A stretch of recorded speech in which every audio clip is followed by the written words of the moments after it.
Gas light লেজে কি করবো? কয়েল দিয়ে কি করবো রে? মসজিদত কয়েল দেয় না? খবর কই গ্যাস লাইট দাও, তুই কয়েল চালাবো না বিড়ি চালাবো আমি জানি না।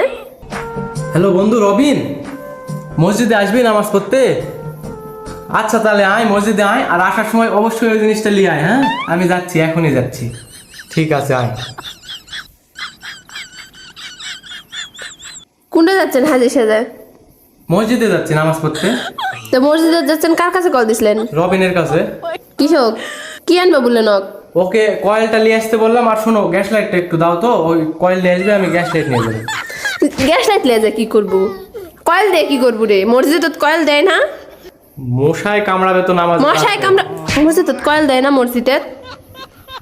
দাও গ্যাস লাইটটা দাও, ওই কয়েলটা জ্বালায় নামাজ পড়ে আবার তাড়াতাড়ি চলে আসি। খবর কই গ্যাস লাইট দাও, তুই কয়েল চালাবো না বিড়ি চালাবো আমি জানি না।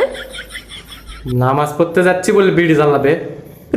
রোজা থাকবো সেই খেয়ে উঠে নামাজ পড়ার যাও আর বিড়ি খাওয়ার প্ল্যান করছো? আশ্চর্য হয়ে গেলাম, আমার মাথায় টুপি, এখন আমি যাচ্ছি সেহরি খেলাম না, এখন তো যাচ্ছি নামাজ পড়তে। আমি তো নামাজই পড়বো না। দাও না গ্যাস লাইটটা। মাথার টুপি, সত্যি কথা বল। খুলিস না, পর টুপি পর, সত্যি কথা বল। কয়েল ধরাবো না বিড়ি ধরাবো? রবিন লিয়ে আসবে বিড়ি, আমি লিয়ে যাবো গ্যাস লাইট, ওর কাছে নেই গ্যাস লাইট। তাহলে মিথ্যা কথা বললো কেন তখন? মিথ্যা কথা বললো কেন বল?